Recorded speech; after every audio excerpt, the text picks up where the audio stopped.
Welcome everybody to another episode, honestly, of the Raw Review. And it's the Masaku. And it's your boy Swag Switch in the building here. And And do we have some things to conversate about? conversate is crazy. I would definitely say it's a lot more than just conversate. It's the talk of the town, man. Like stuff that happened on Raw tonight.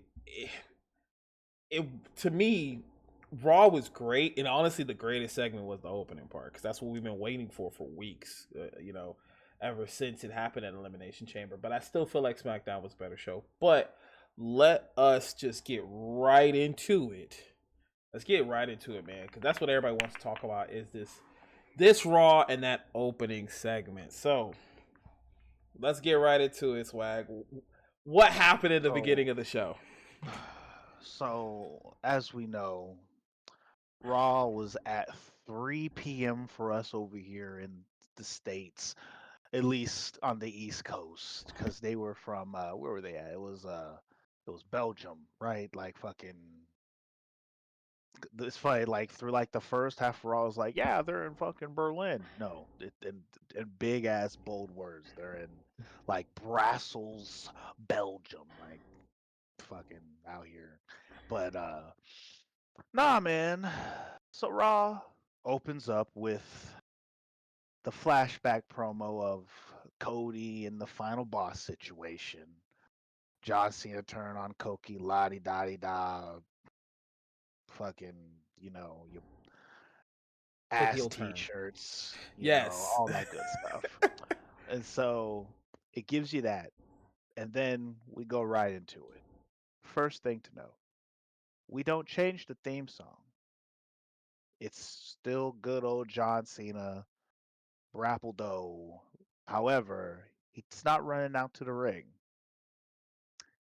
He walks with a scowl on his face. And fam, when the first chords of his theme song starts playing, the boos, those boos were deafening. Hard boos, fam. And of course, right into the theme song, we are definitely on the John Cena sucks. John Cena sucks. John John Cena Cena sucks. sucks. John Cena sucks. Yeah, like we are full on. We don't like Cena, and so walks to the ring, no running. Now his fit though, I might have to cop that hat and shirt. The red, almost burgundy, with the honey mustard yellow, for the accents, like, and the way that the hat looks, like, eh.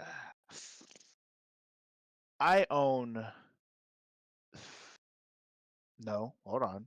I own two Cena shirts. I owe his Never Give Up Breast Cancer Awareness shirt, and Oh, the classic.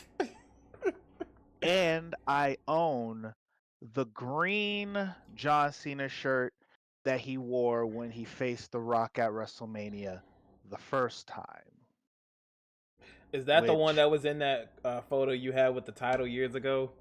yes, the back in the day when that was the only evidence of me ever wearing a John Cena shirt ever. Yeah, yeah. That shirt is still very lightly worn. I've probably worn it 4 times since I've purchased it. And I Okay. think I've probably worn the pink one just as many times. And I bought the pink one back when I actually really did like John Cena. Yeah, But that was a time where rocking his shirts really was like, yeah, it's seen. I had that blue one, the blue and yellow one that I had for a while. I used to kill mm, that shirt. Used to kill that hey, shirt.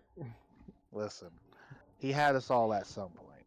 Like, as a matter of fact, to this day, I still I have my Spinner Hustle Loyalty Respect chain. I'll wear it one day for the pod. And then I also have the lock, the word life lock. Mm-hmm. I have it's actually part of my regular keychain for my keys. The little word life lock that I have. So Got you. it's like, yeah, I got some Cena merch, Okay. but yeah, the red with the honey mustard yellow was on point. But and try and I put in the notes that it sounds better than the way I describe it, because like, but when you think of like the honey mustard yellow color, because it's not yellow, it's like yellow, but it's like kind of like got like a darker tint to it and stuff like that. Like, Yeah, trust me, if you're not seeing it, look it up. It looks good. You're gonna want to purchase it's it. kind of like a maroon almost in a sense. Well, Um, the red, yes, and then but the whole ensemble look dope. However, the crowd absolutely not feeling him right now. I'm talking heavy, heavy boos. He gets into the ring and they go into the regular Cena sucks chants, and he did the thing where it's like he looked like he's about to talk. They starts booing really hard.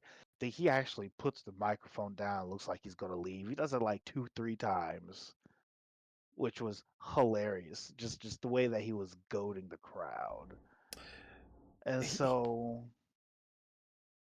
no, this you. goes on for like 2 minutes straight of just the crowd just giving it to Cena, just these hard boos and chanting and all this other stuff. And so after just letting the crowd just do all of that, right? He finally picks up the mic and he begins to start talking. And when he starts talking his shit, I'm not gonna lie, like, it's about time. The things that he say and the way that he feels, it's it's like it's almost like one of those things where we unintentionally asked for this. It's like when you wanted something to happen so bad, but then you don't expect it to you don't expect to actually get it, and then you get that confirmation of like, yeah, no, all that stuff you was going on about, that's why it's happening now. Mm. So he goes into saying he's like pretty much he's playing the victim card type deal, right? He goes in, he's all like, I'm a victim in this abusive relationship, talking him in between his fans. He goes on and starts saying about how he feels like he's been bullied by the fans and he's just been being a puppet this whole time, trying to appease the fans and do this for them and do that for them. And the fans are completely ungrateful, and no matter what I do, I can't make you guys happy and all this good stuff. Like, he lets them have it. Now the fans are mad. They start giving the "F you Cena" chants and stuff like that. He goes into he's like, listen, I'm not no baby face. I'm not a heel. I am a human being. And he's like, and I'm not I'm not gonna sit here and take this abuse from you all anymore. He talks about how he was like, when I first came, none of you liked me. So then what did I do? I went and I changed my whole persona just so that you guys can like me. And then you do like me, but then all of a sudden you start hating me again. So then I go out and I just start winning and being the very best thing that I could possibly be just to get you guys on my side. And what that does, you guys start booing me and all this other stuff. And he's just going on and on about like how y'all turned your back on, like, y'all turned your back on me, so now I'm about to do my own thing. And I really love the comment that he made about saying, because he brought up the fact that he's not changing anything for anybody. He talked about how he's not going to change his theme song and all this other stuff. He's like, what was that comment that he said? He's y'all's He said, time is up. yeah. My time is now. Yeah. And I'm like, oh, Cena, It he it really gives hurt you, didn't reasons. we? It gives reasons for why he's not changing it, and I like it. But I really was hoping that he did, because he mentioned before in the interview that with going against The Rock, he made a whole new theme song, whole new look, everything, and maybe, I mean, as a person who used to rap, sometimes getting back into it, making a new theme song, it might not be his forte. It might not be his thing to do now. But um, I like how he flipped it to say like, "Hey, the theme song is not supposed to get you hype anymore. It's literally telling you guys." Like, he's flipping the song as a heel song now. Like, if you kind of redo the lyrics a little bit or listen to the lyrics, in case you forgot or fell off, I'm still hot, knock your shell off. Like, it now, it's not him popping off as a rapper and saying I'm the ish. It's like flipping the words to say I'm still hot. I'm not, like, to the audience. So I kind of like how he did that. He low key recycled his theme song in one fell swoop, Literally. which only John Cena can spin some shit like that. But it gets better. This is where the real heel turn starts to coming into play. Okay, Mm-hmm. because he goes into all that, right? And there is a point where, we get the "Let's go Cena, Cena sucks" chant situation going on, right? Now, let it be Mm-hmm. known, all throughout this time when the crowd's chanting these things, John Cena is vocally making a note of it and being all like, yeah, yeah, yeah, no, please continue saying that, because you guys are doing nothing but proving my point about how you guys have used me. Y'all don't care about hustle, loyalty, respect. Y'all are trying to live it vicariously through me, and I'm not allowing it no more, type thing. And then that's when he goes into, because he kind of talks about the whole "Let's go see a sucks" chat, right? It's because then he starts talking about the people who are in the crowd who are his fans. The "Let's Go Cena" people, as he kind of addressed them as, right? And he calls them out, and he asks, he's like, "You guys are my fans. You guys say you're my friends. You care about me. You're still rooting for me. You're still chanting for me." And he's all like, "I want to know, what have y'all ever done for me besides sit on your butts and just say yay for me? What have y'all actually contributed while I was out here busting my ass trying to make a legacy for myself?" And he's like, "All you people do who claim that you're on my side, you're just stealing from me.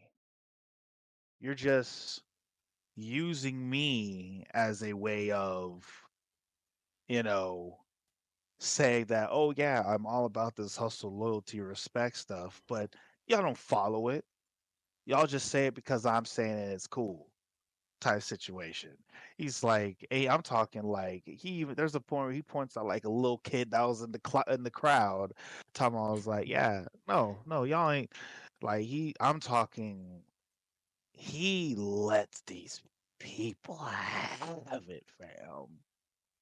Like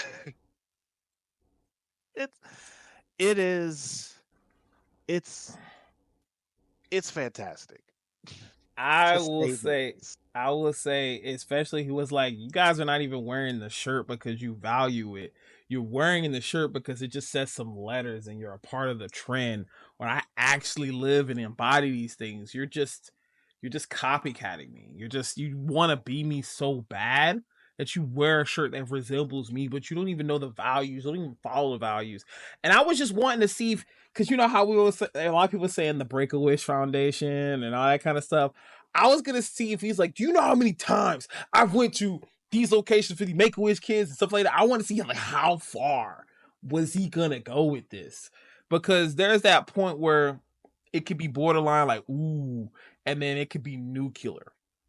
So I feel like he hit a very sweet line between believable and like, yo, that's crazy. Because See, the thing is, it is very believable, and he didn't have. And it's like he did not have to overstep or get extremely crazy and out of the way, because one could easily argue that's exactly what it was.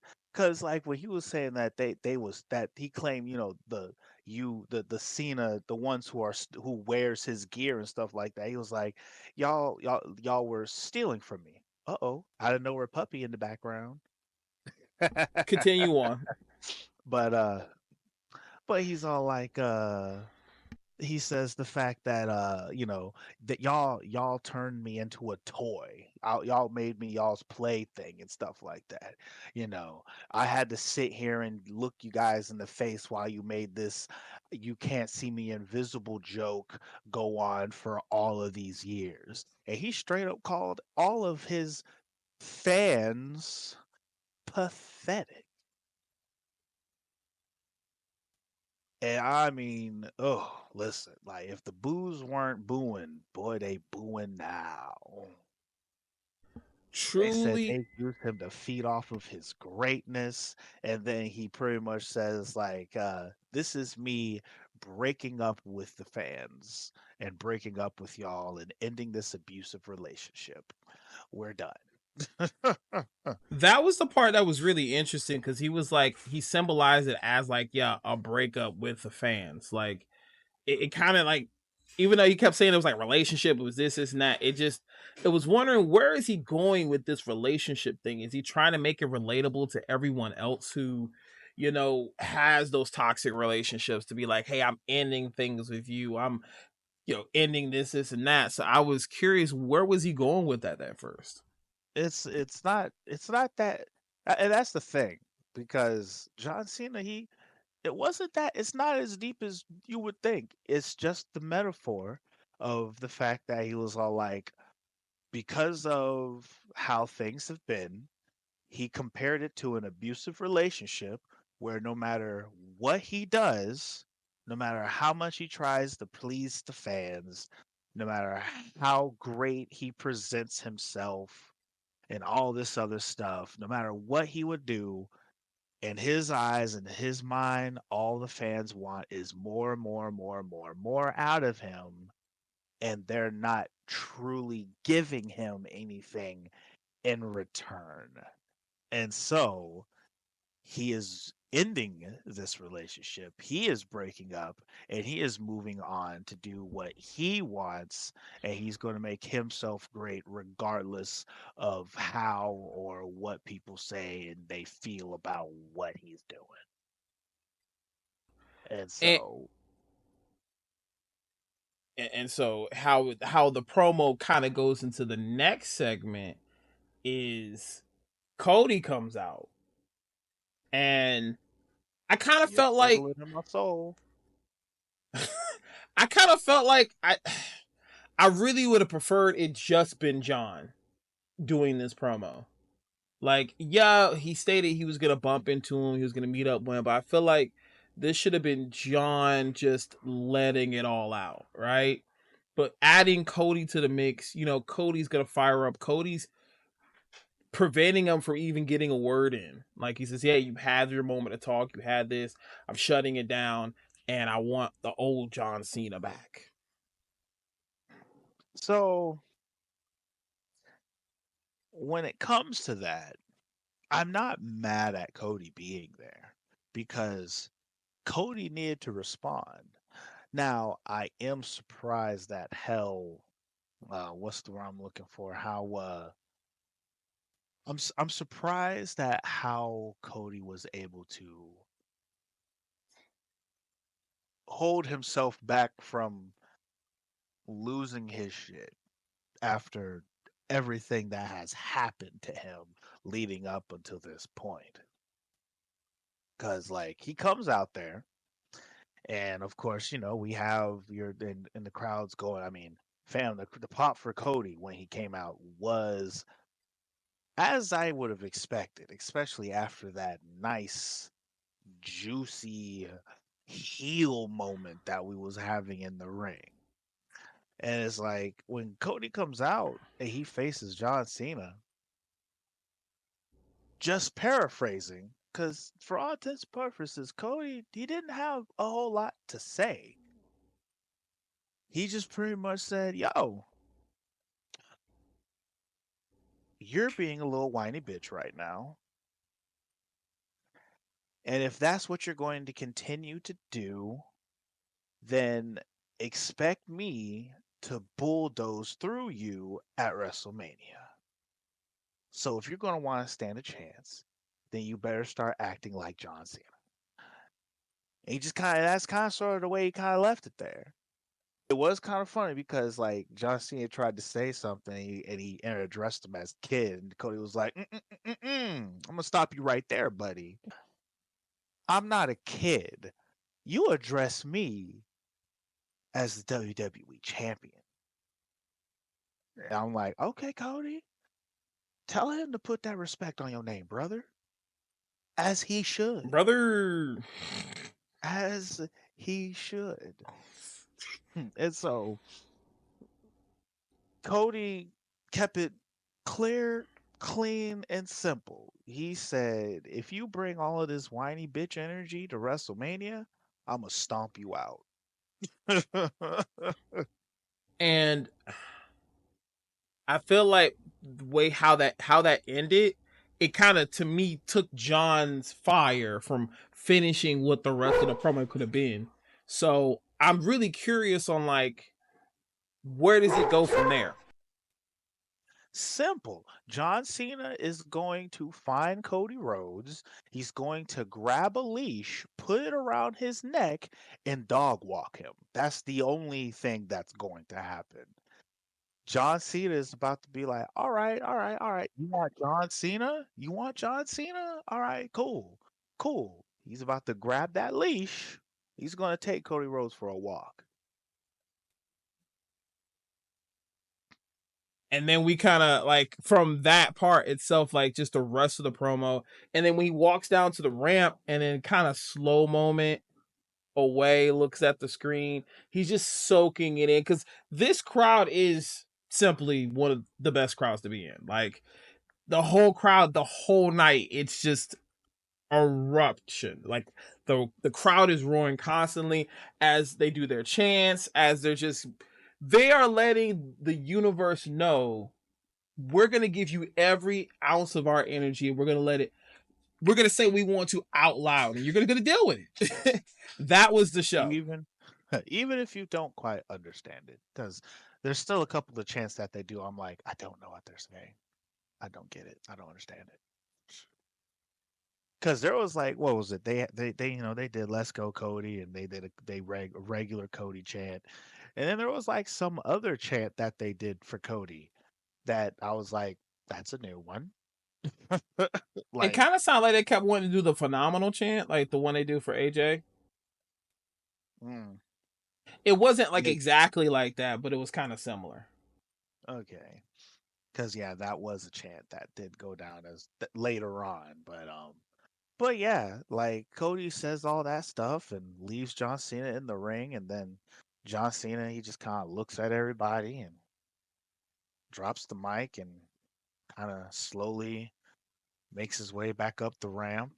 Kind of does like one last turnaround, and it's almost as if like it's like John Cena it's like the way that he's kind of carrying on about this. It's almost as if like he doesn't want to do this, but at the same time he feels the need to do it for whatever reason. And but there's like a small bit of regret, almost like when the New Day first made their heel turn and how the New Day was okay. I see what you mean. look of like, well, not so much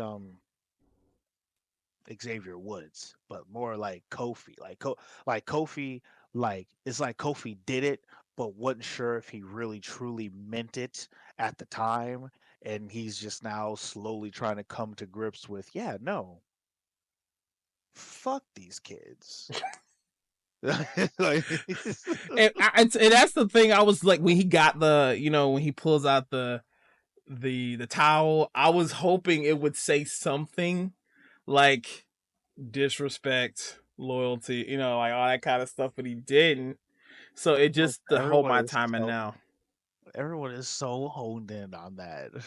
that That would have been disrespect. Like, everybody's in it because we want to see it. Like, Unfaithful, like doing all that would just be solid. Make a We just Wish want Foundation. Y'all just the memes are wild right that. now. But they're valid. Every single one of them are valid. I guess. Because you can't tell me it would not be a dope team. Listen, I don't do that. Don't do that. I'm not gonna give these memes that kind of clout. I refuse. They're hilarious, yes, but absolutely not. We're just no. But listen, the Break a Wish Foundation one is the one that kills me. I'm just like, really? That's wow. It's the one where he's holding the kid. He's like, give up. That's the one. It's like that's like crazy, yo. But that was the first segment. So then overall, yes, and by the way, might we say that whole segment almost took 30 minutes from, as they say, curtain to curtain. From the time John Cena came out to the time he went back. That was a 30-minute segment. So easily you see, I'm paraphrasing like a mug, but like if you go back and watch, just go ahead, and that segment was the length of two matches. 2 matches with some riffraff in the middle, commercial breaks and all, and there was no commercials through it. So it was a full nice little conversation with Cena, because like when Cody comes out there, you know, when you add in like all the cheers that Cody lets everyone get in and stuff like that, it may have he was only out there for about like 5 minutes, and only had about like 3 minutes, not even 3 minutes, only had like 2 minutes worth of things to say.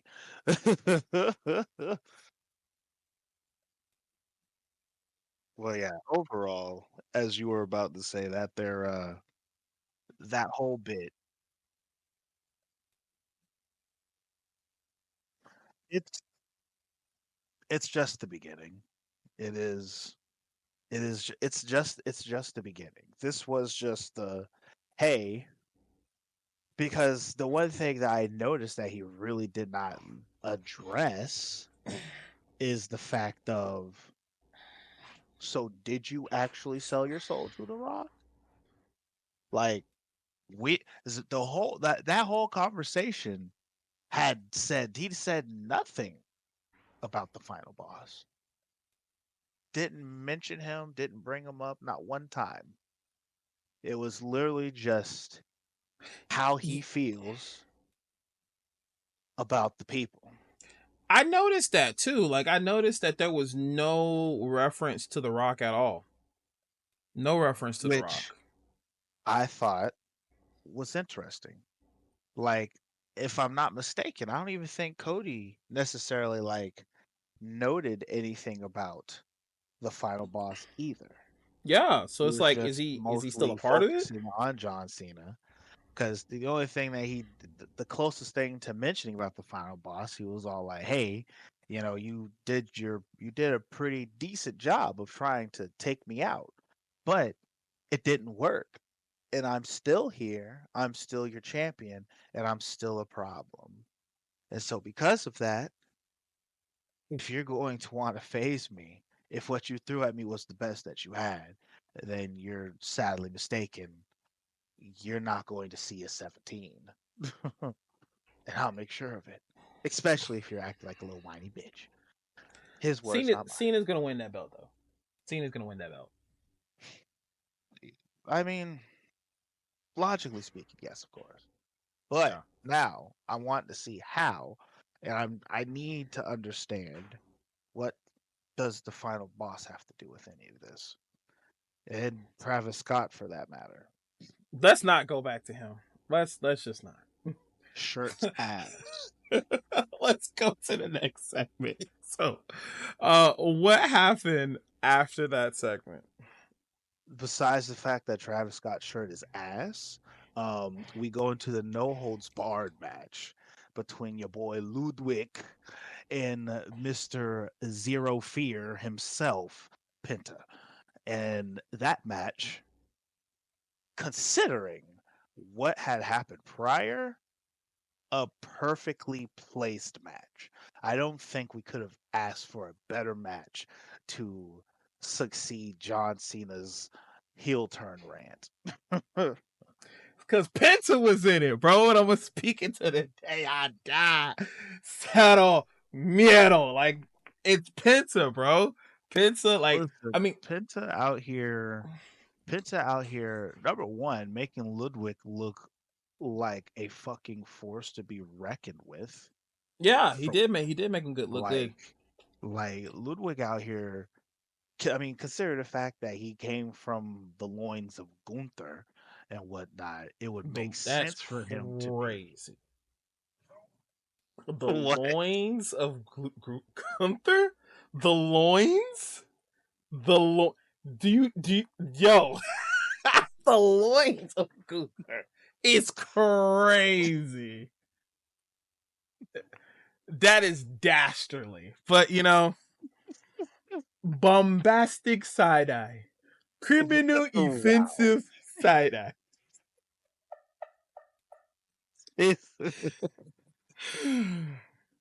But like Ludwig, he's been on his Gunther shit right now with just like very unassuming, but like he's a freaking maniac. Fucking with the way that he's been like with the matches that he's been putting on and like how deadly he's portraying himself right now. Like if Gunther went out there and says like, hey, don't make me look bad. You still have piece of my theme song with you. He's all like, understood. I'm gonna represent. And boy, oh boy, he's been representing that Imperium, even though there's just the two of them now. Yeah. Like, Did they release the other guy? yeah, he's gone. Okay. Yeah. They Unfortunately. they did the thing where it was like, hey, so we're gonna take you out of this group, we're gonna repackage you and get rid of you. Like That I think reminds me he of a might have skit that had Ace like Vane two does. matches. Who? That reminds me of a skit that Ace Vane does with Spider-Man, and it's like him. It's like Kingpin. He's like, he's like basically he fired like his employees, and then he's like, oh no, you fired. And he's like, but I'm not an employee. He's like, oh, well, can you come into work on Monday? He said, yeah, I can come into work. Now you're fired. So, so it remind me of that. Of like, okay, we gonna repackage you, and now you're fired. Which is unfortunate. Which, funny enough, like he was actually out of the two, I actually liked him more. And then, Over Gunther? no, I said of the two. Oh, okay, okay, Gun- okay, Listen, okay, okay. Gunther is he is a whole cut above. Okay, Even so but yeah, number one, let's also note, Mm-hmm. uh, Penta's outfit absolutely fleeking. That shit was looking nice. Freaking the dope ass jacket and all this other stuff. And I anytime Penta comes out and he's like wearing red with anything, I'm for it. I love the red. I like the red, and I even more so. I really like when he does like the black on black. Yeah, the outfit was Like fire today. That all black today, kind of reverse Kane, like you mentioned in the in the yeah, a pod. little bit actually. Yeah. That's probably why you liked it a lot. Close. It's although it's funny if it was like that, if it was like a little bit different of a red, like but regardless, still fire. But Fire how? regardless. But about the match though itself, the match, good, like you said before, it was going to be really difficult to go after that John Cena promo. And yes, the match starts off pretty high pace. getting the good energy from the crowd, Cero Miedo, everybody's doing it. And to start it all off on the announce table and then picking it back up in the ring. As we get there, we get a Mexican destroyer, we get a Penta driver. 1, 2, 3, we're done. So What's that move that he does where like he breaks like as if he's gonna like literally just pop their arm out of the socket? so I forgot what he called it in WWE, but it was simply just going to be like the arm breaker, but he calls it something else, and he's been doing it since Lucha Underground. But the thing about in Lucha, when he did it, like in the match, he's supposed to legit break your arm. In WWE, it's kind of like I think he's like numbing it or he's like popping it outside. I don't remember what Michael Cole says every time, but he's been doing it since then. Yeah, it's more of a signature move. So it's like he'll do that move before he puts the finisher on him, kind of thing. But the way that he did it tonight was smooth. Like the way that because he it was pretty much Lil was about to like Lil had him like up like this in a certain kind of way, and as he was about to like put him down, it's like the way he reversed it, which brought them down to the ground, and it literally brought him down where he was in position. So it was like boom, he just yanked that bitch, and I was like, oh, Yeah, normally he at least does the taunt first, but he just and it just went with it. So I think they were just trying to wrap the match up at that point. which was another thing because there was a point where like Ludwig, he's all like, "I'm gonna make you fear me," and then pretty much his response back to him was all like, mm, uh, mm, "It's not happening." And so, but like, yeah, he put him down for that finish, and once again, I I don't because like I also was wondering because there was a lot of emotion with that John Cena match or with that John Cena conversation that Mm-hmm. we had, and then it's like it was either they was going to follow this up with a match that was going to be so much of a dud that no one was going to care about it, or that was actually the only option it probably could have been. But instead, we got this wonderful option. And so the match was good enough. It was enough action, and they did their thing to the point where, no, we care about this match. And to even further, at the very end, when they was interviewing Penta, they're like, "What's next for you now that you done put this guy in the fucking dirt?" And he's just like, I "Listen." didn't put this guy in the fucking dirt. So it's like, so what's next for you? I remember you was all like, I don't know what he said. It's like, I'm pretty certain he said Intercontinental title. I was like, what His title did he say? I was like, and you know what he said WWE or he heavyweight or whatever. I was like, he uh he was excited and his Spanish tongue started to take over. His accent came in pretty heavy at that point. I won't even dare try to mimic how it sound, but it was I won't either. I love Lucha. I can't repeat everything. Cero Miedo is easy. That's just zero fear. So, but yes, great match from Penta, Ludwig Kaiser, and everything. And then after that match, I think we got like what a backstage segment. What happened next after that? so it was a backstage segment and it was Judgment Day. Yeah. Oh man, the storyline that's going on with this one is very interesting. But people say Listen, it's so as we know last time, right? As we know, as of right now, Dom and Finn, they're doing a whole lot of butting heads because Dom is all like, "Hey, I think the Judgment Day is kind of hurting right now. We could use some more people."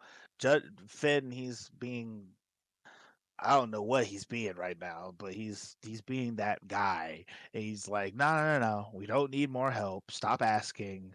We're fine, even though we're not really fine. I'm the leader. I say is what goes, and we don't need extra hands. We don't need nobody. And so Dom right now, he's like on Finn's shit list.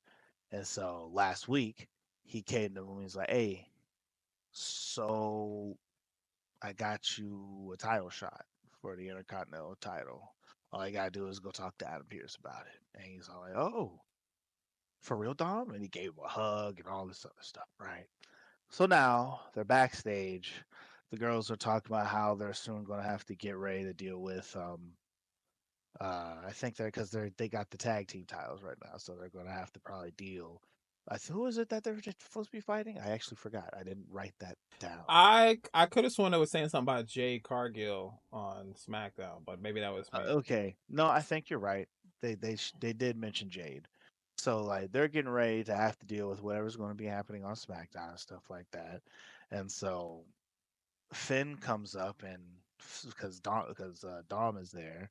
Well, Finn was talking to the girls, then Dom shows up and Finn is all like, "Ah, Dommy, my boy, hey, all buddy buddy, dapping him up and everything, hugs and this, that, and the other. You know, he's all happy and this and blah blah blah." And then Dom is all like, "Hey, so I know you're very adamant about like us not having another person, but like I really think we could benefit from this possibly. I went and had a conversation with someone who might possibly want to think about being interested, and I was trying to see maybe we might be able to get like, oh, I don't know, Penta into the group." And then Finn Balor, who was just super duper buddy buddy, all, "Hey, you're my friend, you're my buddy old pal, I love you, my guy." And then he says Penta's name, and he's like, "Penta? What are you, an idiot? Why would I want him to join the group? Especially if he literally just got done saying he wants to go for the Intercontinental title. The title that I'm going for right now tonight."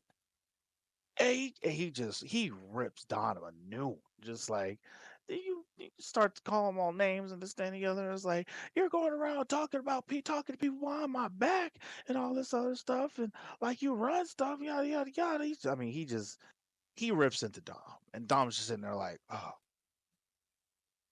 and Carlito doesn't make it any better.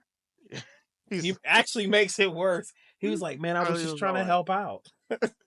it's like Dom's. I was like, I'm just trying to help out. He's all like, Dom, Penta literally just got done saying that he wants to be the Intercontinental Champion. Like, do you Do you watch the not watch the show? show? Like, Like, ugh. So I so now he's back on his on Finn's poop list again. I hate how they're doing Carlito like that. Like he's like the R truth, but not R truth.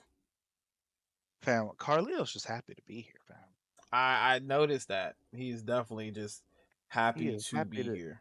he is happy to be here, and he's collecting a paycheck, and he gets screen time, and he don't have to take a bump. Barely. He takes he takes a half a bump, half a bump a Monday. Hey, that kind of money, man. Shoot, taking a bump might be just okay. He's not even taking full bumps. I'm just saying, when if he is taking one, shoot, half a bump, keep my health, make some good money. All I Half a got to show bump is gets all half a bump gets guaranteed TV time at least every week. Like that, sure people are looking at whatever little bit of merch he got. It's a thing, but like, but so that's getting them ready for the main event because the Intercontinental title match is the main event of the night. mm-hmm. And so the next thing that goes down is Ivy Nile and Dakota Kai. They have a match because of business that has been going on between them up until now. Mm-hmm. And I'm like, man, I really want them to make something of Ivy Nile, like, because I really like her and stuff, but like, the as they call her, the little pit bull. But it's like, I need her to break off from these dweebs and American made, and I need her to do her own thing. Like, I'm glad she's getting some promo time, but like, I just want her to separate from them already. The funny thing is, being the pit bull, getting her next to Braun Breaker and just oh oh oh, the pit bull No, and the dog. no, that's not making it better. I don't want her to split off from these dudes to link up with another dude. That'd be one thing if she was going to link up with Braun Breaker and then Braun Breaker was going to go into his Scott Steiner era and shit. You know, like. Hey, look. I'm here But at the for it. same time, I also don't want that. Like, Man, you telling me the big booty daddy with the big booty mom? Like, come. the big booty mommy or lack. She don't even got an ass like that, fam. Well, I mean, just you know what I'm saying. Like, neither did. Were you looking at Scott Steiner's butt, Jay? Were you looking at his butt, swag? No, but even then, If you listen, go put the references to that, I'm not. Let me put it this way, because I want Braun Breaker, even though that he is a Steiner, I need Braun Breaker to stay Braun Breaker forever. I don't want him to Steiner. He can do the Steiner things because it's his namesake and whatnot, but I don't need him Steinering it up, okay? Now, the only time I will possibly allow it only is because I've seen this kid now. Because Scott Steiner's actual kid, like his oh yeah, actual son, oh yeah, he can do it. And you he's know why currently he doing it can in do it? football. Yeah, and the reason why he could do it is because he is actually the son of the genetic monster that is Scott Steiner. You mean the genetic freak? Freak monster, nah, they're close, but yes, the genetic freak Scott Steiner. Like because he himself, honest, truthfully, is very much so a genetic freak of nature that he is. Like he's crazy. The Steiners have But always been like, big boys. The Steiners have always been big boys, so their kids absolutely make sense. What but genetic it's one of freak those things exactly? like now, of course, like this is just from the look of things. So it's like I really don't know how Scott Steiner's kid really is. But it's like it's one of those things where I would not want Braun Breaker to pick up the Scott Steiner mantle because Braun Breaker is not he's not that. It would he'd be faking it if he did. You know what I'm saying? Mm-hmm. Now granted, like though originally I really did not care so much for like this person that Braun Breaker is. Like Braun Breaker, just eh, face value, I mess with it. He looks good, you know. His in ring ability, I mess with it. I wish he could do something cooler than a spear, but hey, you know, But that spear is whatever. top notch, though. But so is Bobby Lashley's, and How how so is how about what's this? his name? So is Braun Moose. Bronze You know, so Breakers. is like there's so many spears out here in this universe. You know, You're like correct, but Edge is Braun pretty dope when he does it good. nah. Anyway, Braun Breaker spear is the equivalent of a Goldberg spear current. Uh, yeah, fam. I Goldberg and Rhino were the last people to spear people that made me feel excited with happy. The gore. Oh And God, then Rhino, yes. and then it's hard for me to say Goldberg and Rhino's spear because as you just said, Rhino does not spear, he gores. Okay? Yes. And that's different. It's different, and you can't put them in the same category. Funny thing about him in the interview, he stated that if any person ever kicked out of the gore, it wasn't a gore, it was a spear. So he's literally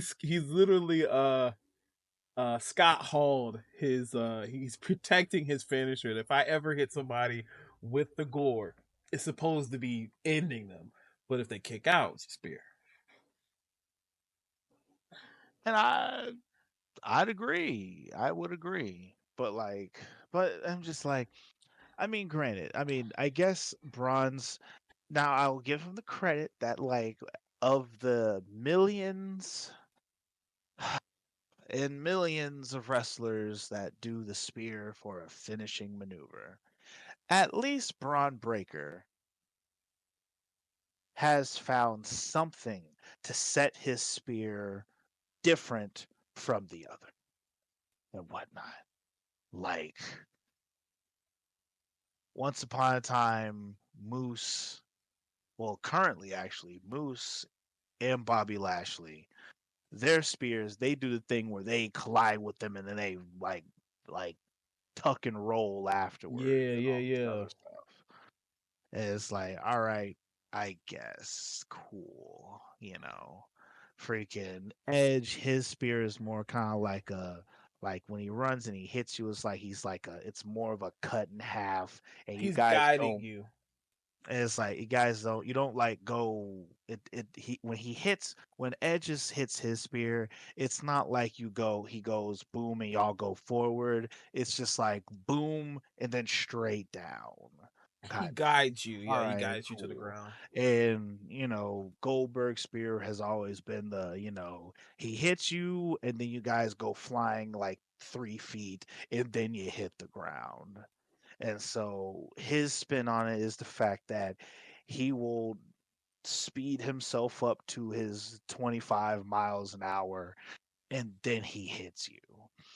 And sometimes you go traveling, sometimes you go straight to the ground, but the impact is so fast and it's so quick and it's in such a snap that I guess. But I'm Well, just tired of spears because then we also got Roman Reigns out here spearing people. We got Jay out here spearing people. Like, there's a whole lot of spear in my cup. You know what I'm saying? Like, it runneth over. I got that spear in my cup. I got that spear in my cup. My cup. Um, so minus the spheres, we gotta went away from the match itself in Dakota Kai. That match in particular, it was a fairly decent match. I mean, really, the whole point of any of the matches developing with American May right now is all going to be based on Chad Gable. It's literally all based on him, no matter what. It most definitely is, and we definitely see it in this match because Ivy Nile, Dakota Kai, they're fighting, they're doing their thing. I have to give it to Ivy Nile because well, no, not Ivy Nile. I have to give it to Dakota Kai because Dakota Kai was handling business in this match, fam. Like this was like some of the good I've seen Dakota Kai really doing. Like she was winning. She didn't need no help, and then American Made was outside the ring, and because I made a note about it, like these boys are out here with with these wild ass American fits. Homie out here got the goddamn American flag overalls. That's some country shit. Hey, I think if I remember, he has the American flag overalls and he only has like one snapped. I'm just like, bro, who dressed you, guy? Who did this? Why are you out here like this? Oh, they But it's did it to like themselves. they interfere in the match, trying to distract Dakota Kai, almost giving Ivy Nile the leverage, but then LWO come out there and chase American Made away, which of course distracts Ivy. which then caused Dakota Kai to get the W. And I forgot what it was that I said, but you was like, because I said I was like the LWO of the Masked Boys because it's Rey Oh Mysterio. yeah, they ran away from the Mask Boys. Yeah, they got chased out by the Masked Boys. I know, So, but I think it was also Dakota Kai's signature. It's not to go to sleep; it's to go to K. The yeah, because GTK. she doesn't niche it because it's a kick. Well, I mean, yeah. So it's like I was wondering if it's go to kick or go to K. So like the go to sleep is not the S is not a knee, it's not an N, it's an S for sleep. So the GTK. That's why I was like, what's is it to go to kick, to go to sleep, to go to Kai, or what would that be? I'm sure it's probably a play on her Kai name, Get maybe. this Kai. Get I this mean, kick. Get this kick. there's that. I mean, we could settle for that, you know. Yeah, we suffer that. Get this I kick. mean, who I mean, I, who would not mind wanting to get this Kai? But just just saying, you know, Dakota Kai be Dakota Kai, if you know what I'm saying. I'm more of a Bailey guy, but let's continue on.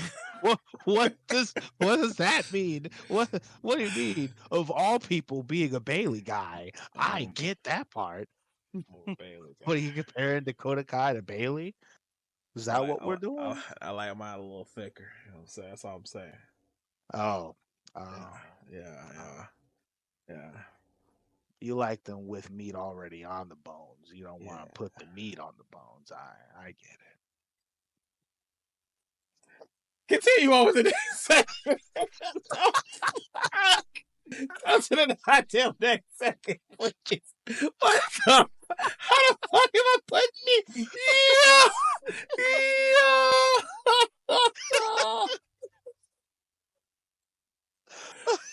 No, bro. Next segment. Keep this shit.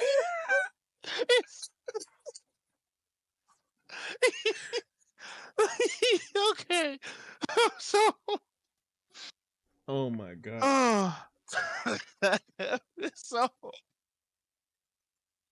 the next segment is that goes down, which this I am I'm so on for this particular this whole situation that's coming up here because Io and Bianca come out and they have their contracts.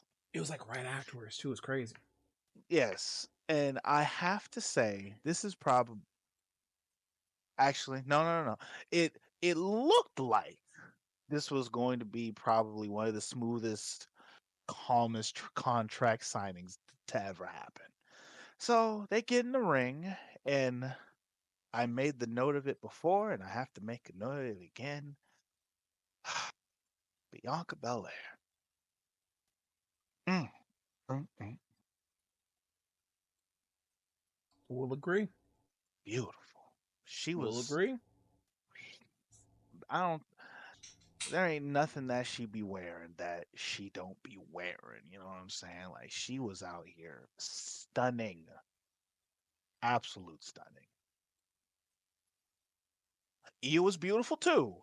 However, if we was going off the drip that they was dripping alone, Bianca was drenched, and it was a beautiful sight. But to get to what the what you got to say? What you got to say? You said she drenched, bro.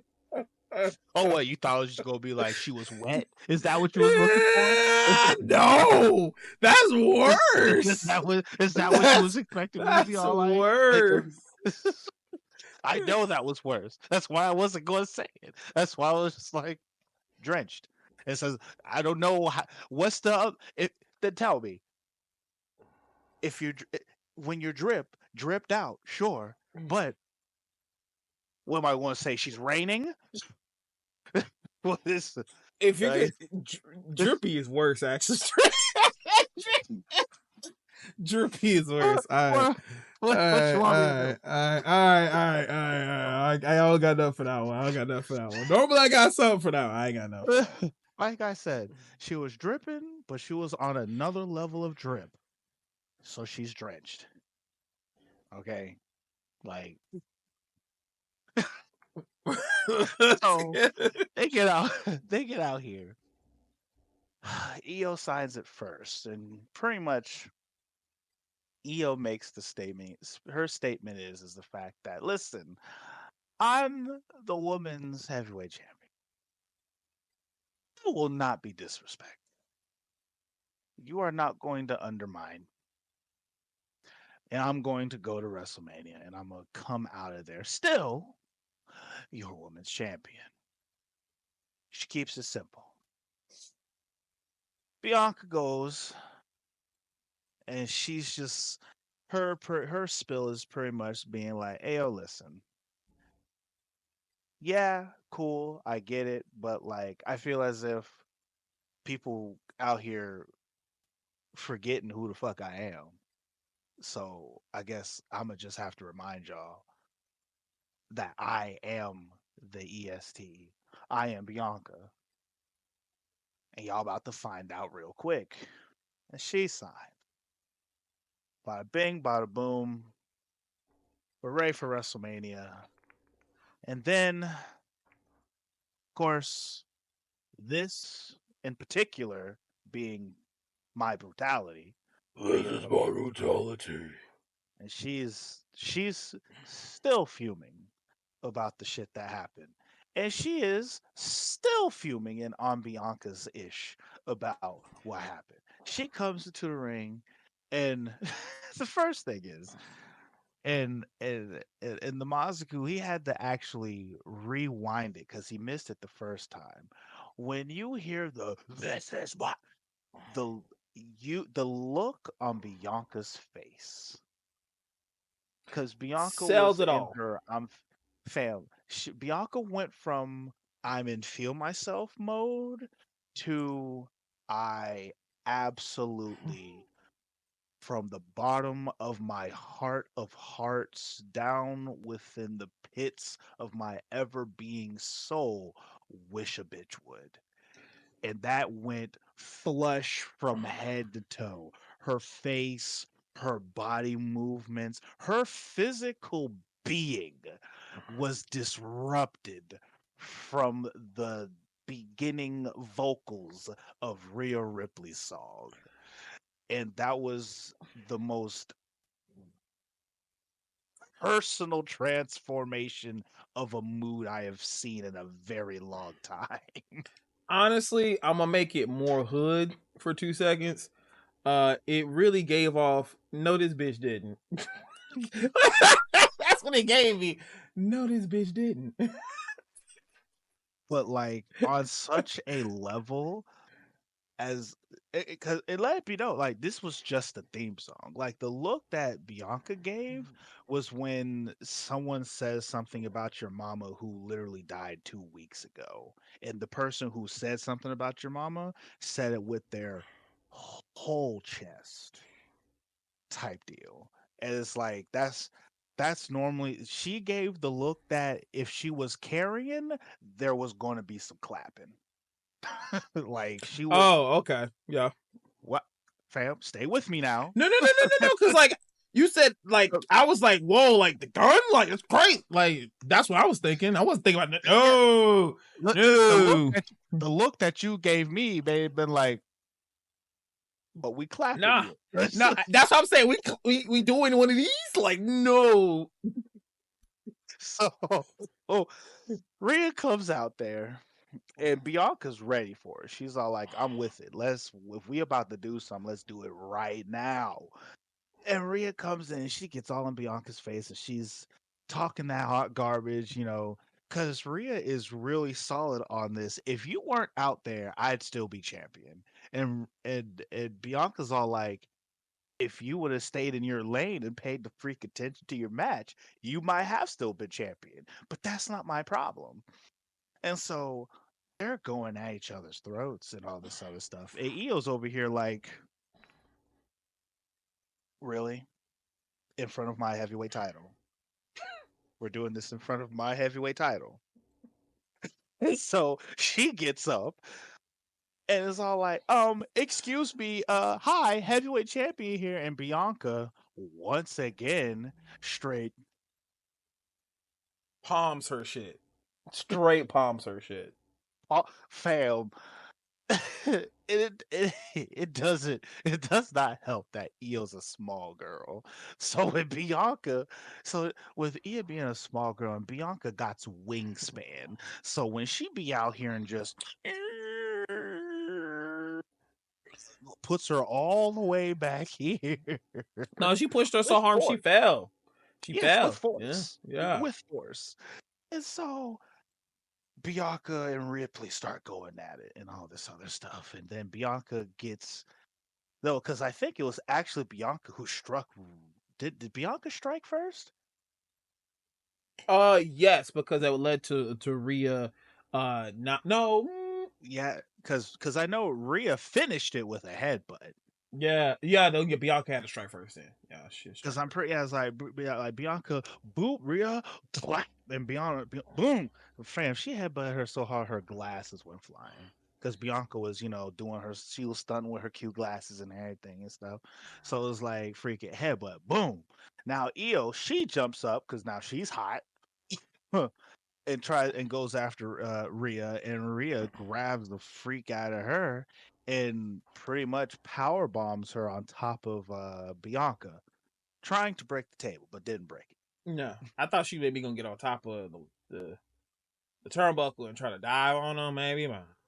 Listen, that was on everyone's mind, like just because, like, as they say on, I think it's on Botchamania, I am the table. So, like, Yo, my Bacha Mania, yeah, bro. The table spots on Bacha Mania are so hilarious. and so that happens, and then all of a sudden Rhea's sitting there and she contracts on the ground. And then she decides to pick up the contract, grab a pen, and she signs her name on the contract. And it's like, It's not how that's contract how this works. works. That's Yeah, not that's how not how those contract work. works. You can't That's just not how those work.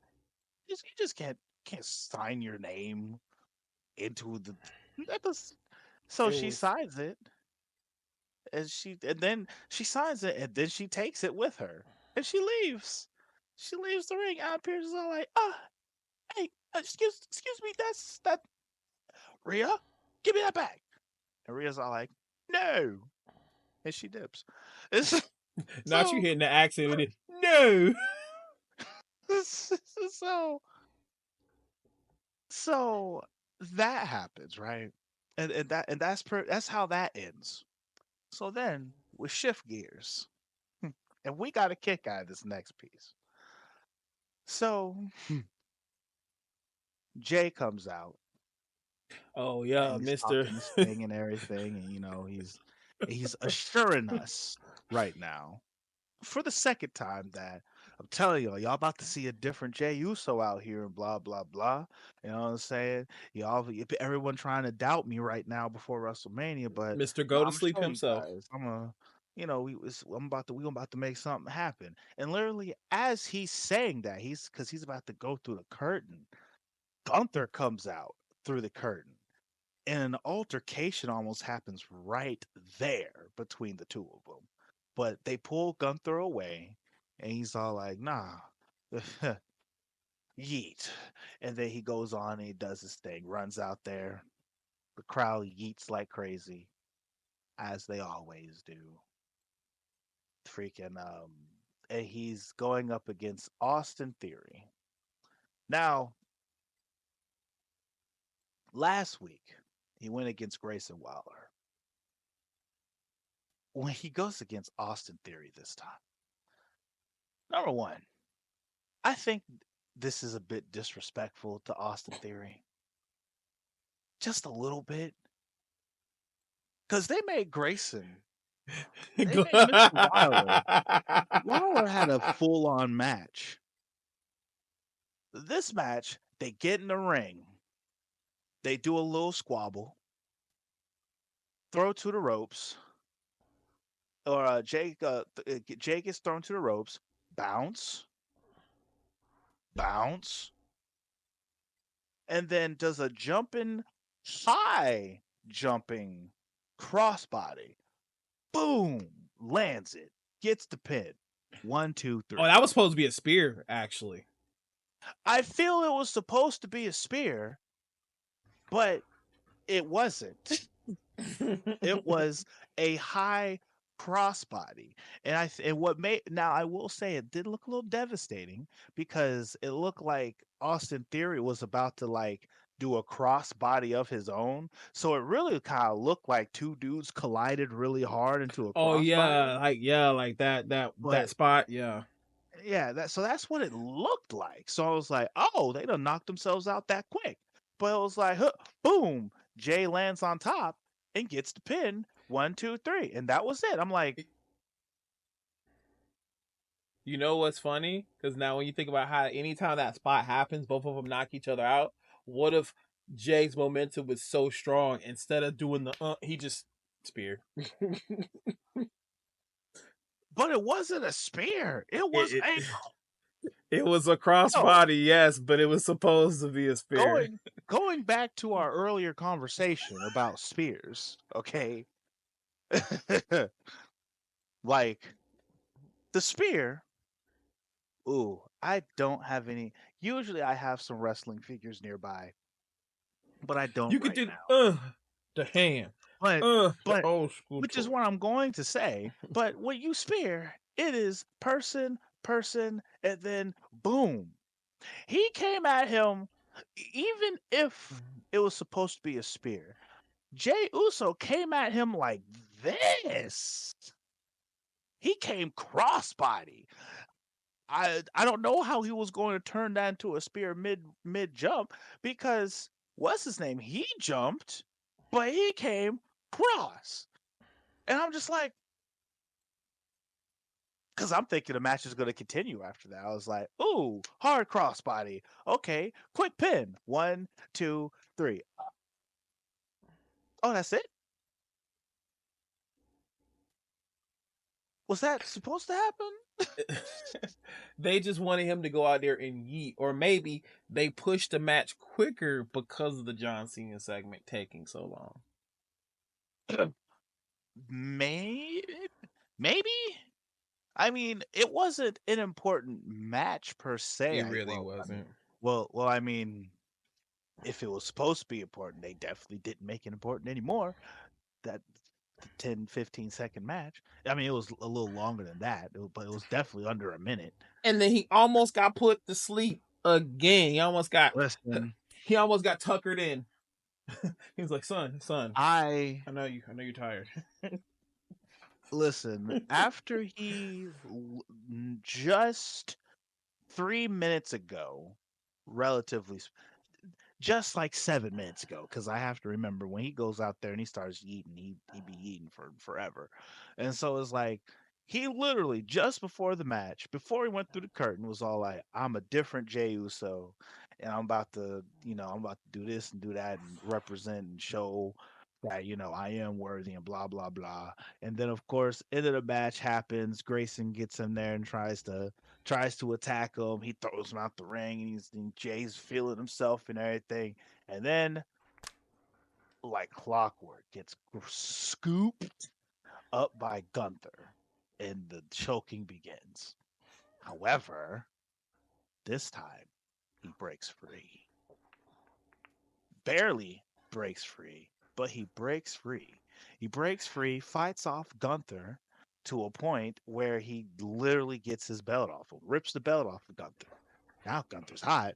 Gunther tries to get the belt back from him, ends up falling out the ring, and now Jay's in the ring parading around with the belt, showing like this is what it's about to look like and all this other stuff. And it's like it's not, but it's cool that we at least got a picture that Oh, he's winning that shows. belt. Oh, he's winning that belt. Listen, every day that goes by, I'm starting to really think about that discus lariat of him not winning the belt. And he's gonna go all the way there and he's gonna almost win. Like in my mind, he's going to almost win. And maybe there's a point where he should win. The referee's gonna get knocked out. He's gonna spear the dookie out of this man, and then there's gonna be a 1, 2, 3, 4, 5, 6, 7, 8, 9, 10, because the referee's KO'd. And then I don't know who. I'll work on that part of the story. But someone will come out and they're gonna cause Jay to lose, and we're gonna be looking at them like, why? You son of a bitch, why? He was right there, he was so close. He should have won. But no, you came in here and dropped Jay on top of his head, and Gunther just kind of scoots himself over, holding his stomach, and gets the pin. And now the boyhood dream is over. Jay did not win the title at the big one. And now he's going to go into some program with somebody else because now he needs to get his lick back for costing him to lose the belt. And that's just what it's going to be. He's getting the belt. Anyway, so he's getting the belt. We already know he's getting the belt, but the discus lariat was reversed into and a signature move.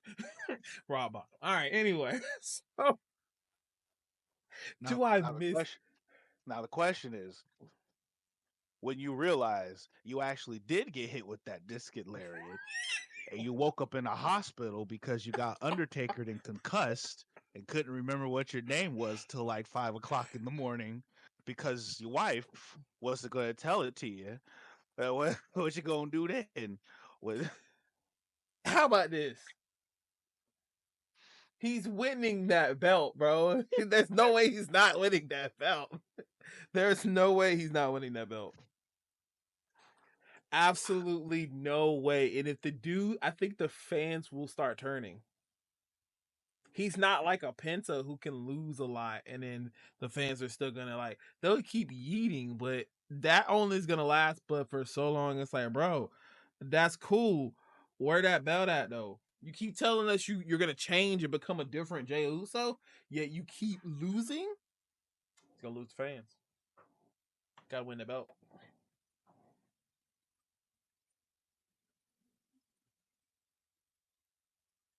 so after the match, um,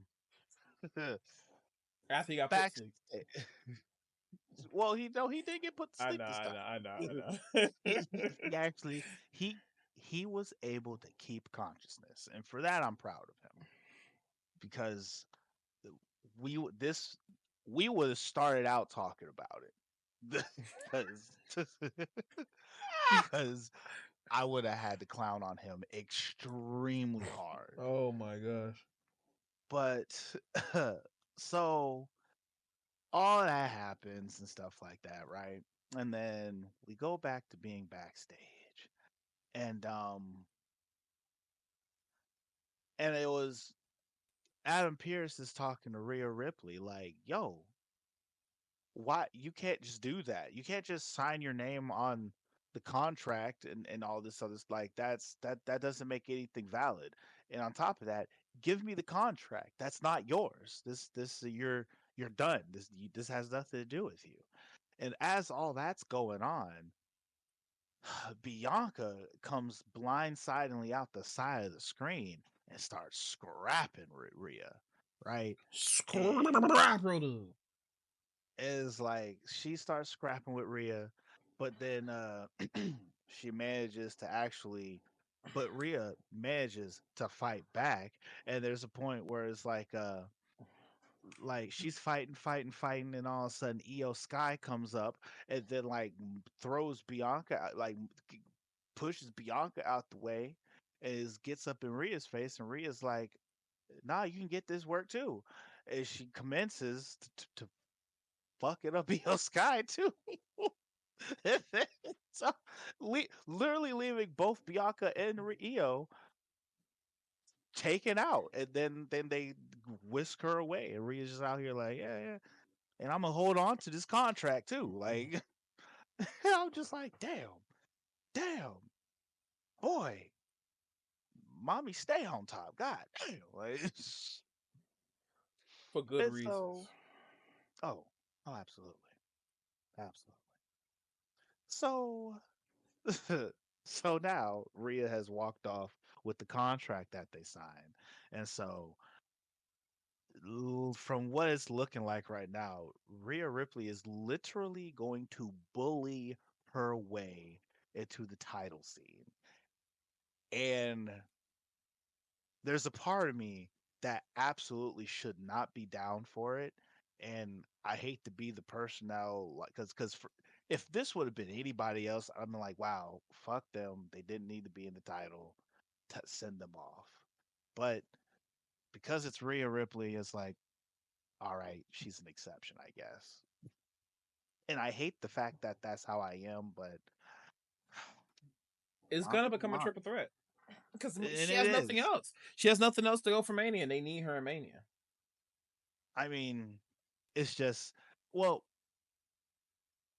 the one thing I can appreciate is the fact that the way that they're going about doing it is an entertaining way. Because anyone else would just do the thing where it's like they somehow talk no jutsu themselves into the match. But Rhea, Mm-hmm. she is bullying she is bullying her way into a title match. She is Being causing mommy. enough ruckus to the point where they're all like, you know what? Fine. You want to fight so bad, you can get this work as well. Type You gonna thing. get this work. And You gonna get this work. so that's where we are with that. So as we go into the next match, thanks to the whole situation with Ivy Nile and whatnot, we got the Creed Bros versus the Masked Boys. And well, Masked Boys being Rey Mysterio and Dragon Lee, of course, LWO. So, so this match, um, was to me was kind of like the weakest match. Was the weakest moment of the It was card. just for Gabe. That's it. It really was. Now, interestingly though, if I remember correctly, didn't didn't Ray and Dragon win? Yes, it was a very fast match. Yeah, so it's like they go in there and they fight the Creed brothers and stuff like that. They get the W, but after the match, this American-made masked luchador, which is when you say that out loud, that's like, wow, what a statement to say. An American-made masked luchador sounds pretty You garbage. can say the mask was American made. Even then, an American-made luchador is wild. But nonetheless, he somehow makes his appearance again and jumps Rey Mysterio and Dragon Lee from behind and beats him up. Does a does the stalling suplex that Gable does. But then the other, what did the other? He He did did a like a German. flying one, yeah, the German, and then he He did did the like a flying flying headbutt. crossbody. No flying Oh, headbutt. that's what it was. And that's He did what a flying headbutt. and I had a hissy fit about that. I was like, no, please, Gable, don't. We need you to live. We need you to live. Uh, Don't do that. Stop it now. allegedly, we don't know if it's Gable yet. So I thought you was gonna say allegedly. We don't know if the move killed. I was like, no, it is records of hurting multiple wrestlers. But yes, oh well, allegedly. yes, Yes. but it's allegedly Gable. Hasn't been proved, and currently there's decently strong evidence that it's not actually Gable. But we'll we will learn and find out in due time. So there is a little replay that they do of last week where CM Punk and Seth Rollins match happened and Skip. stuff like that. Did you That's say how. Skip? That's how I felt. Skip. It's literally how I felt for this segment. Oh Skip. wow. It was nothing. It was literally nothing. It was the same rhetoric of Seth talking about CM Punk this and he's out of the equation. But hey, here's Roman, me handling his dirty work, handling all the things he can't handle. He needs an architect back in his life to handle his business and stuff like that. So it's the same stuff. Nothing progressed. It's just Seth talking because he's the only one that's gonna show up every week compared to Punk and Roman, even though they kind of advertise as if Roman was gonna be there, but Roman wasn't there. Which is like, oh, we're gonna talk about the actual segment, but we're gonna use Seth as the mouthpiece. But Seth's been talking already. We don't need to hear no more from you. We need all three of you, or at least Roman to explain something or something. It was just skip. I mean, I will agree with you the fact that I think they should have had Roman Reigns come out and say something because he was the one who came out there and did all the things. So it was like, Roman, talk to us. What's going on? How you feeling right now? But presumably, Roman Reigns is apparently going to be on SmackDown, and apparently CM Punk is also going to be on SmackDown. And Resume. so, That's when we'll care about it again. the only things that to really note was just the fact that, which goes to show like how much like this segment was meant to just kind of burn up time. Fam, like Seth Rollins comes out there in heels, like Very some mindful, good very grief. demure.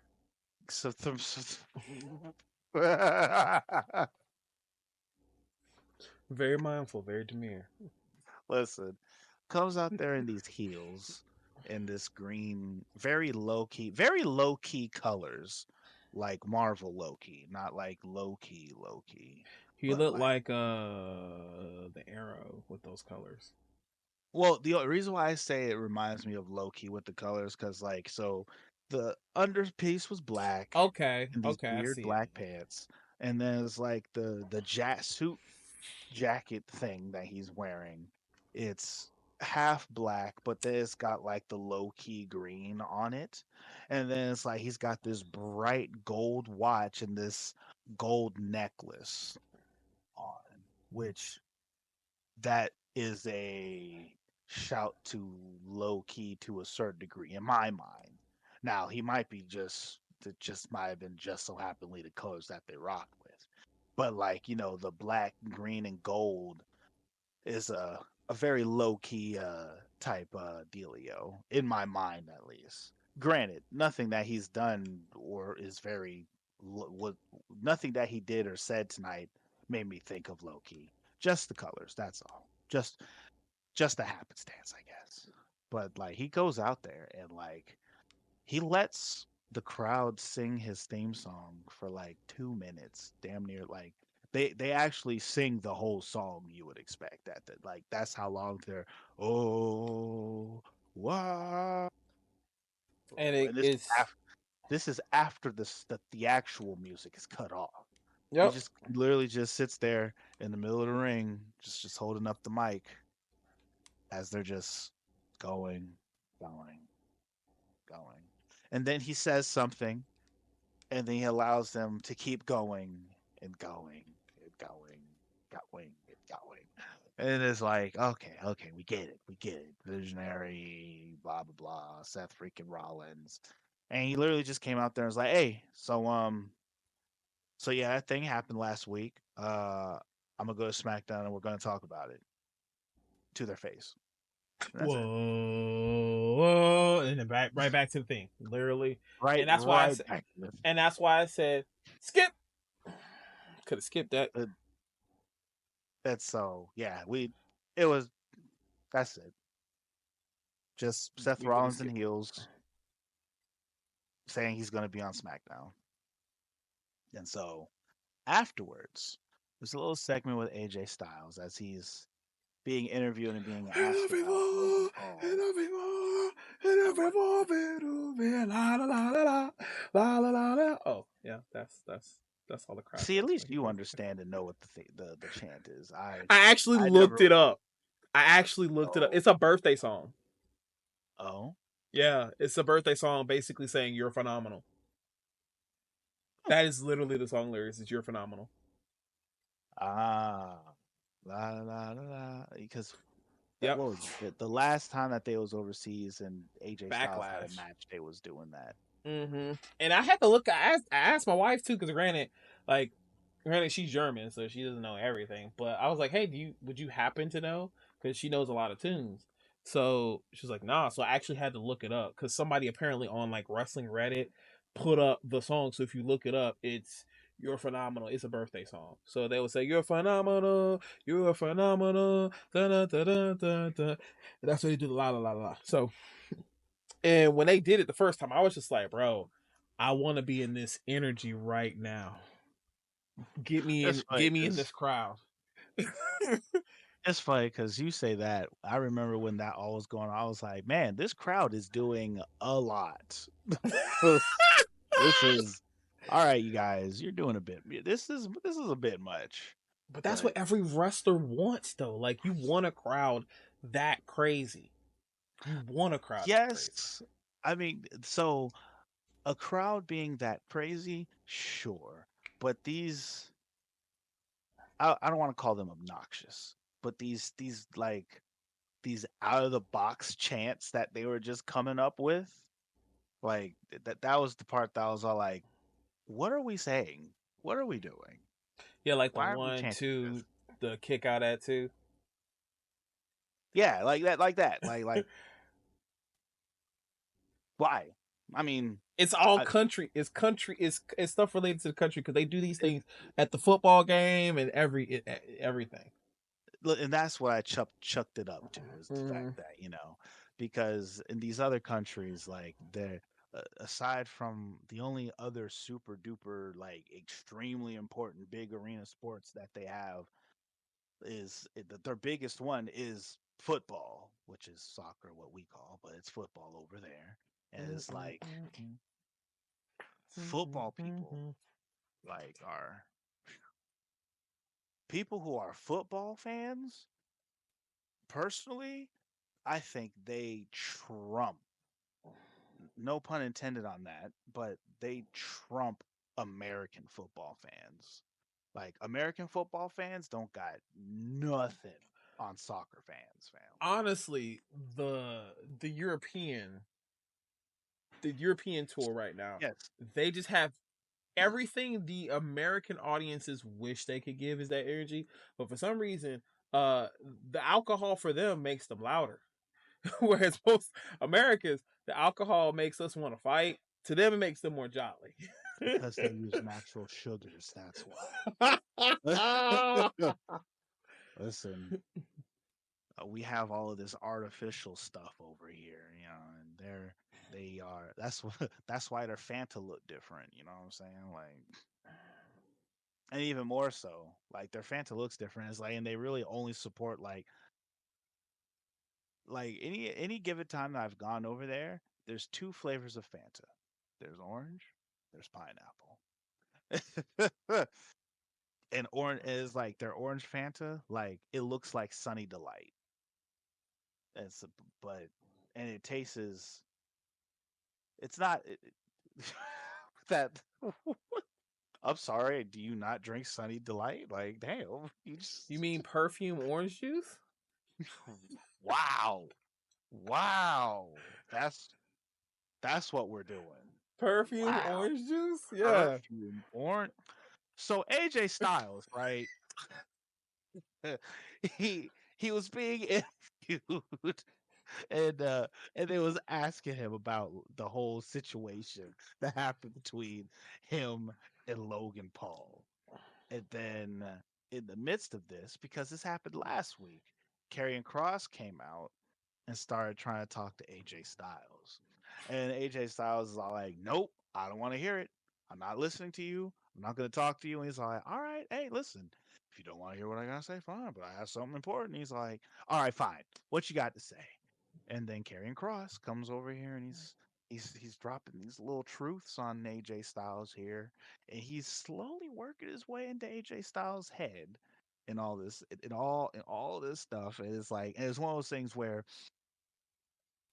this particular time, it's like prior, it's like he would do it, but it's not like he wouldn't make it so obvious. But this time, AJ Styles, he sits and he finally listens to him. He's like, you know what? Stop it.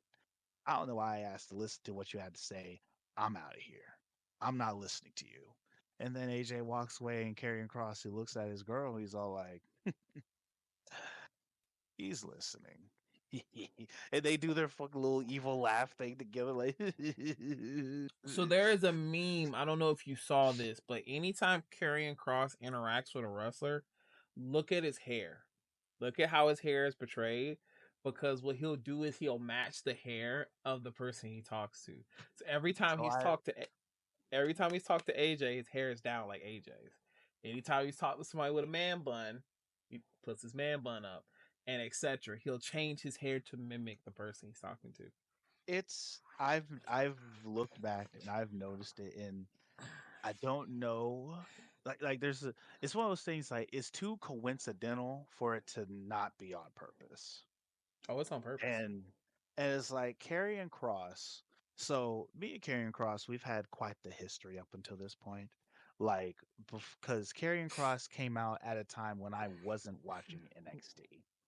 But all of the homies were all like, "Hey yo, this dude Karrion Kross, Jesse, he's your guy. I promise you."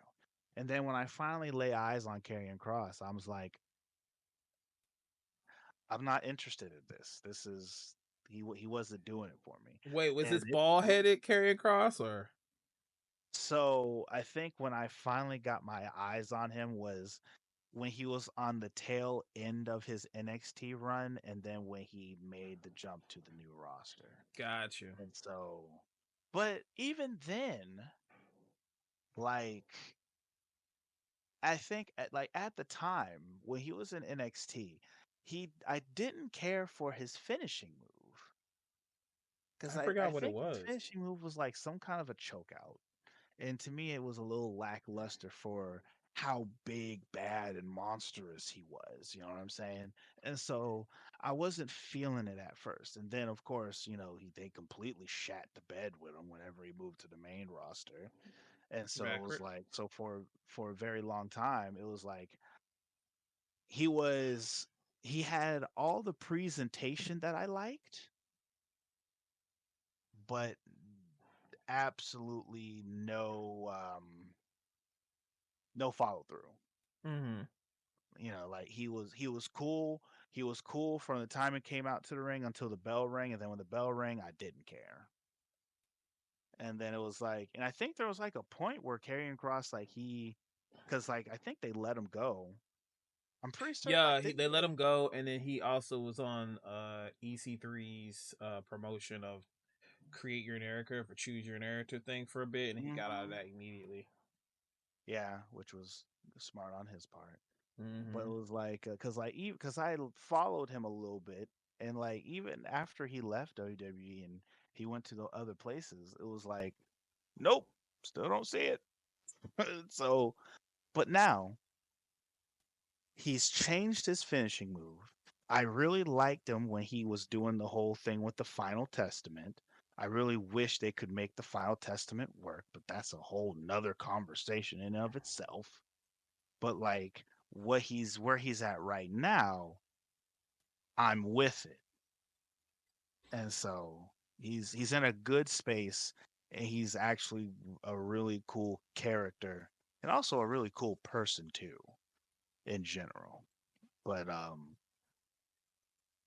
I'm waiting to see what's about to come of this AJ Styles thing. I feel AJ Styles is going to probably get to a point where it's like he's really going to try and convert AJ, and it's going to almost work. And I feel AJ might be the first one who does not fall for his antics.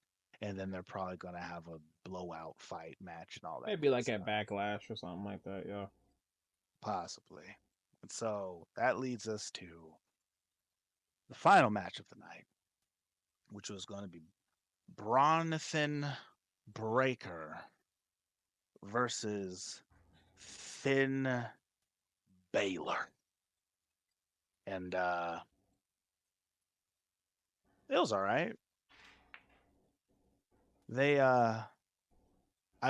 actually I'm underselling it. The match was good.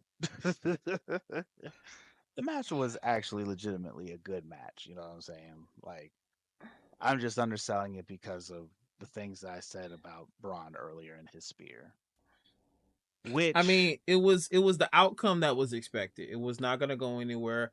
I was like, man, maybe Finn might win this, and then no, all the so interference in the world. Nope. when I was in Texas and we was having a conversation about wrestling, just like an open conversation, and someone brought up Finn Balor. And I have not seen this on the internet, but but when they said Finn Balor, homie was all like, "Oh, you must be talking about Penn Balor." And I was like, "Yo, that was so disrespectful. Who's calling him Bro, Penn Balor? bro, Who bro, who said that? Penn Balor? bro. Fam, Fam, Finn Balor is diabolical. there is no respect out here in the universe. Yo, In Balor, I was besides myself when homie said that. He's like, yeah, he was like, I saw that on the internet somewhere where they was calling him Penn Balor because he can't win nothing no more. Like, he doesn't win anything. I was like, listen, their words, not mine. look, the That's not my shadow hot. remains cost. I need to be Listen, that's revived. that I is need to be revived. that is not my hill. Though that is not my hot take. That is the universe speaking. Cause man, Finn Finn Balor. Balor. Oh man. I You mean, he know did what? live That's up gonna to be the that name thumbnail. though. That's gonna be the thumbnail. Finn Balor. That's gonna be the thumbnail now. Oh my I'm god. literally gonna find the part where he gets pinned, and I'm gonna put it there. Because he did. He definitely got pinned. So and to explain why he gets pinned is the fact, so of course they come out Judgment Day. They're doing the whole distracting spill and stuff like that. And then to add the insult to the injury, Dom is trying to help Finn Balor and he accidentally pulls up on the ropes while Balor is getting ready to do the stomp and he shakes the rope too much and causes Finn Balor to fall on his nuts. Finn Balor's like, oh, and then he looks at Dom. Dom's all like, oh, and he's all like, you, you goddamn dirty mother. And he just starts going at him and blah blah blah, which of course leaves him distracted enough for Mr. Bronathan to knock them off, and he runs and does this Frankensteiner and he actually didn't does how did he win? What didn't he win with the Frankensteiner? I think he did. Yeah. Like he didn't win with a spear, which was interesting, but he won the match, and now Finn Balor is highly upset with Dom because now he's all like, after calling Dom like, a backstabber and two timing and going behind my back and doing this and that and call him a snake, you call him all these names and stuff like that. And then that ends up going down. Well, Judgment Day is gonna judgment, and they come into the ring and they start beating up Bronathan, as I'm calling him, Mr. Breaker. You just gonna slide by it. All right. Slide by what? He said Judgment Gay. Oh, I didn't mean to say that. I didn't I realize I know. said. Look at That's you. not. I mean, no, they ain't that. I mean, No, back no. It was back just back when they had at not Y words, but as they called what was it, the homosexual, Bisexual Undertaker? under No, it's bisexual. so Bisexual Undertaker. bisexual Undertaker, but Yeah, yeah. All rise. Yeah. for the bad guy. But yeah, so Judgment Day starts beating up Bronathan Breaker and all that good stuff, and then bringing it back, our boy Penta comes out here, helps Mr. Braun, kicks everybody out the ring, and it's funny because it was like Dom made it seem like Penta was going to be interested in joining the Judgment Day when he was explaining it. But then the first thing that happens when they get in the ring is that Penta slides in and he Van Daminators, for the most part, a chair into Dom's face.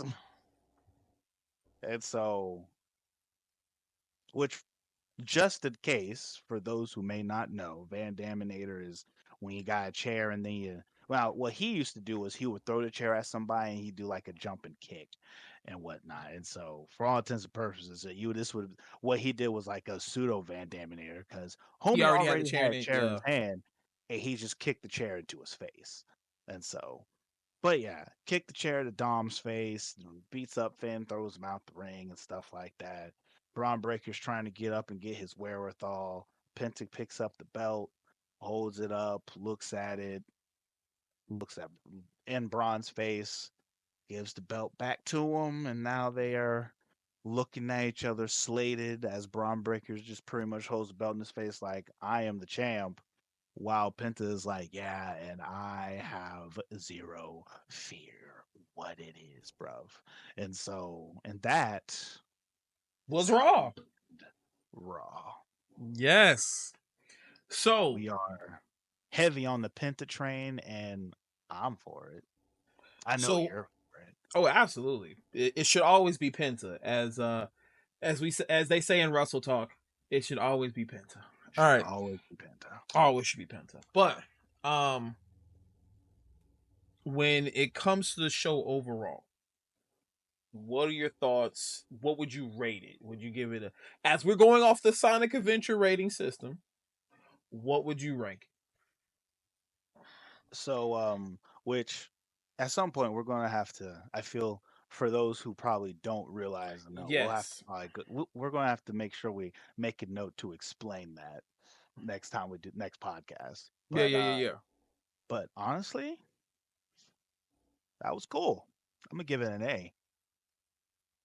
I think it was a Wait, solid no, show. that is cool in the Sonic. That's an S. Is that? I Yeah. thought he said something No, he else. said, "Phew, that was cool." Ah, you know what? You're right. You're right. Yeah. I'm slipping. Yeah. This show could have been an S. Um, If wrong, if I it if it Roman wasn't maybe. for the Seth Rollins just coming out there just to be coming out there in the Creed Brothers match, and maybe a little bit more for the Jey Uso match. Like those were kind of like the okay, all right, cool moments, Mm-hmm. which is unfortunate for Jey Uso. And now, Grant, I am underselling Jey Uso just a little bit because like I get what they're trying to do. I just feel as if there could be more. I wish there could be more energy put into it, but the problem is Cody Rhodes is just a lot more important, and John Cena is extremely more important. And because John Cena and Cody Rhodes are way more important, they're going to take up all of the time. And all Gunther is going to be reduced to is the guy who comes running through the crowd in all black, choking niggas out. So it is what it is. But it was a solid A because it was still overall a good show. Very sound. I feel like it would have been an S if outside of everything you just mentioned. But I really feel like John didn't get the chance to finish to finish the promo properly. I feel like that Cody coming out there kind of just it was like to me like how Mankind and Undertaker's Hell in a Cell match where Mankind was like, I know how to get up there, but I'm not gonna be able to get down the same way. So you gonna have to throw me off.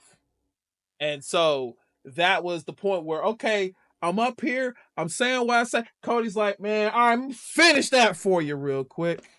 And then you're done, though. Because, like, Cena said nothing after that. I feel like he could have finished off at least a statement or something. But Cody was super babyface moment and kind of pulled an old John Cena moment too by shutting him up. Because remember how people would say back in the day John Cena was such a heel by like doing babyface things that in real life it's kind of a dick move. That's fair. I can see that. I mean, that part I do see and I get. But I think John Cena I personally think John Cena said what he needed to say. I think he said what he needed to say to the fans, but he did not address the situation. That, yeah, like understanding the final boss situation, like what is it, what is giving up your soul like now for you? You already have millions, you're already a famous star, so what was giving up your soul for you? What was it worth for you? Yeah, and why did you have to do that? Yeah, So, but a lot of answers not given, basically. correct, yeah. Like we have the reason why he turned on the fans, but we don't understand why he joined the final boss, which is like a completely different question that needs to be answered. Mm-hmm. But yeah, for you, so if it wasn't S, what did you give it? I give it A. I give it A too. I was say we're very similar gradings as A. It would have been an S if certain things to me were also tweaked, just like how you mentioned. Um, the crowd is what makes the show more for me, and I know you may not be super huge with the multiple, but I love a good energy. I love when it's like, bro, we ride tonight. Me and the homies, we ride tonight, and we gonna turn it out. And that's kind of what they did. So it's just like being in that energy. It feel like it'd have been cool. It would have been cool. Fair enough. Fair enough. Mm-hmm. I mean, yeah, the crowd they was out there. They was carrying on. You know, you know, don't understand a lot of the chants, but you know Yeah, obviously you they couldn't. chanted. They out here. That's also because listen, overseas they trying to get a WrestleMania. They tired of coming all the way over here for WrestleMania. So, which is Which is us weird because I remember when they did All In at AEW, they did not do any of this ish, any of it. because it's AEW, bro. All right, here we go, and so we can go ahead and conclude this Raw review. What were your guys' thoughts about the show? What were some of the highlights for you? Please let us know in the comment section. And we will be coming back soon. Swag actually is gonna be taking up the mantle on Friday for Friday Night SmackDown. I'll still be here for AEW review. But we'll have to be able to make sure we watch that together as well to kind of keep you up to date with everything that's going on for the week. And then our our weekly pod episode will be coming up where we're continuing the hard questions. Hard questions that I kind of had to revisit afterwards and realize I'm gonna have to change some of these answers. So we'll come back to those. the revising of the questions. Yes, revising It of the questions. begins. It begins. But thank you guys so much for tuning in. Until next time, it's the Masaku. And it is your boy Swax, which is in the building here. And this is the Big Brothers of Destruction podcast. Thank you for tuning in with us, and we'll see you soon.